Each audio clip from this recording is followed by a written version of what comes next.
Phoebe.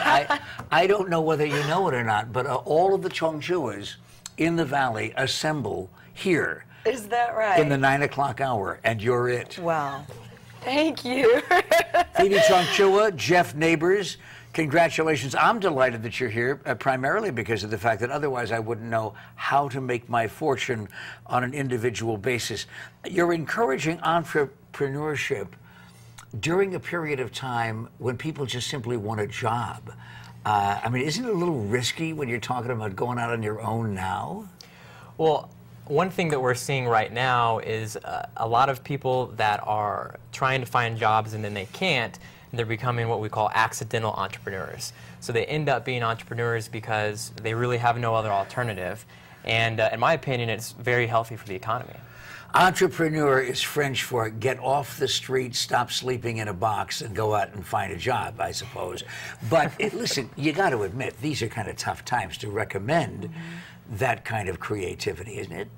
Well, it's certainly difficult times, and one thing we want to make note of is the fact that a lot of people right now are becoming accidental entrepreneurs, and they might be a little less likely to take risk. So that's an important thing to note, because while they're a little bit maybe fearful, if they can get beyond that, there's a whole world of resources right now. Even despite the fact that unemployment is creeping so high, these people have a lot of opportunities to start their own business. They just need to take that jump. Tell me how to begin the jump as of this Monday. What's the first step?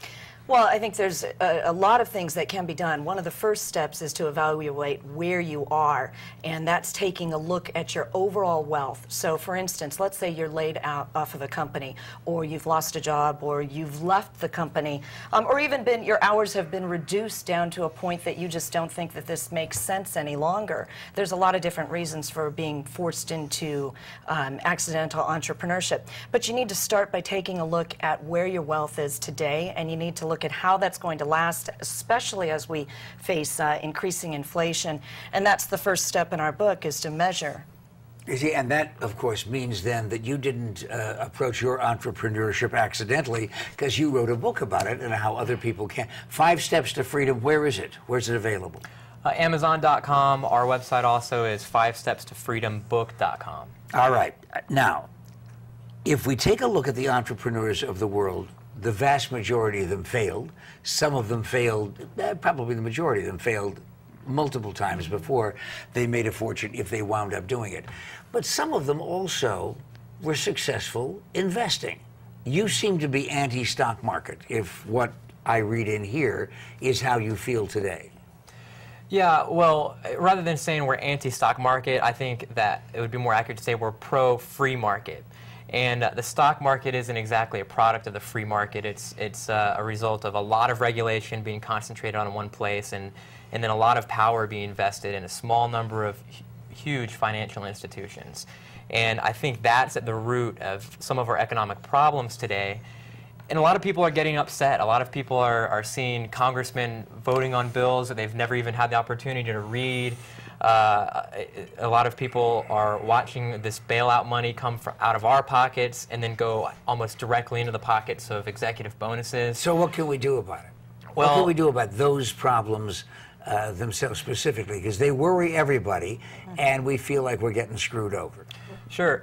The book generally is about taking more of an entrepreneurial approach to your finances. So regardless of whether or not you actually get your livelihood from entrepreneurship or from employment, these steps can be taken to take the wealth back into your own hands, to take that wealth and power and put it back where it actually originates from, is with us, with the people.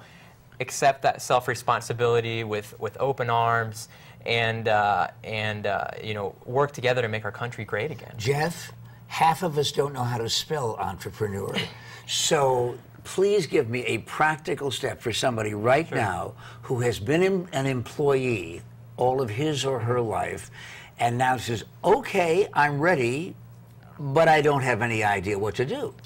Well, if it's a matter of just taking control financially, they don't necessarily have to quit their job or anything like that. When they follow what we teach, it's a matter of taking a look at what you have. The first step is measure. And then as soon as... this is one of the steps, right? Right. So the second step, after you really measure what's going on with your finances, in a really truthful way. It's insightful, and the first thing you're going to want to do is go, I need to do something different. Because when you counter or when you factor in inflation accurately, you'll find that the stock market doesn't really go up over the long term, and we're not finding people just left and right retiring wealthy off the stock market. Okay, so a guy right now says, okay, I got to try something new. People always say, follow your dream, consider what it is you're passionate about. There's a guy out here who says, I'm passionate about Australian rules football, and I want to start a league. Well, as outrageous as that might be, the fact that there are a lot of entrepreneurs who are way over here in right or left field. So how do you get the practical advice to them about what it is that's going to work? Well, you know, what you have to do, and anytime you're going into business for yourself, you have to study the market. So we're talking about an overall general plan for how you get there with your wealth, how you preserve it. But you've got to take a look. If you say, I want to be an entrepreneur, you've got to go for, number one, your passion. Then you are more likely to work harder at it because you're invested in it. It's your money. You're not going in and collecting a paycheck. You've got to do your research. And that's available in so many forms now because of the internet and many other sources. So the key action, in my opinion, is to get in there and do it. You know, how many people watching sit back and say, wow, that sounds good, but I don't know if that's for me, I don't know if I can do it. And before long, they've talked themselves out of doing it. Give me the 5 M's real quickly before we run out of time. So the first step is measure, the second step is move, as in move your money out of the stock market and get directly into assets rather than securities. The third step is to maintain, in other words, effectively save what you have. We recommend doing that through precious metal holdings. The fourth step is multiply. That's where it starts to get pretty fun and where you can have a lot of rapid wealth growth. And then the fifth step is more about the larger freedom, rallying up other people to take control of their lives, take control of their finances, and that's mention it to the people that you care about so that you're not just empowering yourself, that as a society, we're all empowering ourselves as individuals. Listen, we've only got a minute left, and you, having been an anchor person in news in San Diego, you know how strict the clock can be, right? I do. In less than 60 seconds, tell me what you mean by personal currency. Are these paper documents that have my picture on it? Yes, we were talking about printing up a picture with Pat McMahon on it, right, and then having it backed by the Pat McMahon Bank. Oh, and go in and try to buy some really expensive stuff with that. Did I say that like an anchor woman? But personal currency, yes. What does that mean? By personal currency, we don't mean something that you print up and go out there and try to buy things with. It's more of that step one measure. It's the measurement tool. It's to prepare your own financial statement so that you can see what's truly going on with your finances. And it gets rid of the confusion of inflation and gets right down to what's happening to your wealth. And it's pretty surprising when people do it.